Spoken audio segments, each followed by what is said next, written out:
Hi everyone, here are the top 10 commander cards to get from Tarkir Dragonstorm. All of them are good in the 99 or in your collection. Before I begin, let's address the dragons and the reprint in the room. If you have an Dragon deck, Tiamat, Miriam, or any dragon decks, then these powerful additions are good in those decks. Please note that Call the Spirit Dragon can only be played in a 5-color dragon deck. Craterhoof Behemoth is a great reprint and it is a game ender for any go-white token decks. The almighty Ugin, Eye of the Storm, is a good addition to any artifact deck, but most importantly, he is amazing in the Eldrazi tribal decks like Zul'Ador or Ulalak. Kick things off, we have an unusual common card called Sunset Strike Master. I believe this is the first iteration of a red mana door that doesn't have a restriction. We have seen countless of green mana door, but red one, this is probably the first. Why am I excited about this? Because now Jeskai Ascendancy looks really spicy with this card. Let's say you have this Jeskai Ascendancy, some cost reduction for instant and sorcery, then you can cast some red buyback spells like Hazel Rage, Seething Anger, Searing Touch, and Sunset Strike Master can now pay for the red mana peep, which means you can cast your buyback red spells for countless times to ramp up your storm count or any cast triggers like Ether Flux Reservoir and win the game. Number 9 is Corey Steel Cutter, which can generate 1/1 white prowess monk token. This is a red way of generating tokens, unlike Bitter Blossom or Skrell Hive that gives you 1 token at a time. If you can consistently cast 2 spells, you get rewarded with a monk tokens. By the way, these triggers can occur during your opponent's turn too. One of the ways you can do this is by playing White Mane Lion or any cheap red cantrip spells. Speaking of tokens, we finally have another Storm card in Stormscale Scion. This is a good card in any dragon decks as it is an anthem effect for your other dragons. Moreover, it is somehow a win condition if you have the right piece in your deck. For example, if you have Dragon Tempest, Warstorm Surge, or Terror of the Pig, a few copy of these is going to blast your opponent out of their seat. Please keep in mind that you still need to cast this dragon to get that storm ability. Best to do this when you have Draco Genesis. Number 7 is Will of the Abzan. This is probably the best will cycle in this set. Assuming you have your commander, it is an Edict Board Wipe that hits the greatest power creature on your opponent's board, and you get to reanimate 1 creature back. Also, it says any number of target opponents, which means you can get political about it and make some deals. Number 6 is Caldera Pyromall. This is when Gutter Snipe or any red spell pinger decided to juice up and become a dragon. When this resolves, the first instant or sorcery will trigger this to deal 4 and then 5 and then take damage. Also, it is a threat in the air that can attack your opponents too. Number 5 is Colossal Grave Reaver. This is an insane reanimation engine. First of all, you're not gonna cast this fairly. Dump this card by either milling or play Entomb or Bury Alive, and then bring this back with any reanimation spells. After that, whenever 1 or more creatures are milled, one of them is going to come back, not to your hand, but straight to the battlefield. If you have Altar of Dementia, then we can start milling and reanimating while your opponent starts losing. Cheating creatures into play is one of the most powerful things to do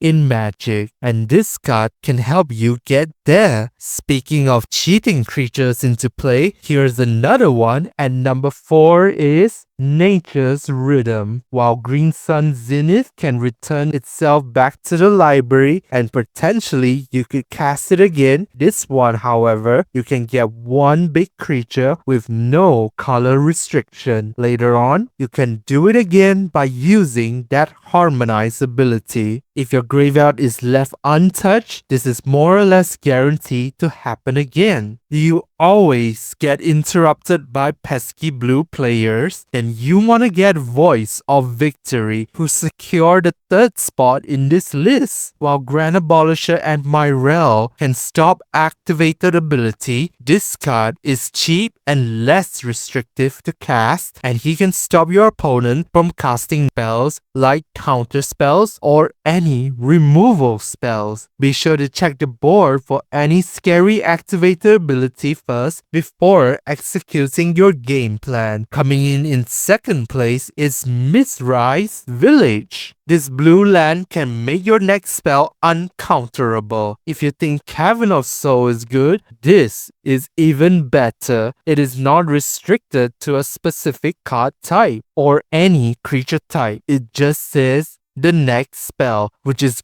going to be annoying for your opponents. Moreover, this card can come in untapped if you control a mountain or a forest. Thank you, Yavimaya. We all wanted Anointed Possession to get a reprint, but I guess to reprint this is by printing a more powerful version of the same card. Here's Elspeth, the Storm Slayer, who is first on my list. Not only she is an anointed possession on a planeswalker, she can remove a creature, produce 2 tokens, and that 0 ability can give your entire team flying until the next turn, which means you can get evasion, and I heard that flyers are really good against planeswalkers, but with this, your team will gain flying and they can block any incoming flyers who threaten Elspeth or any planeswalkers. That is so good. With that being said,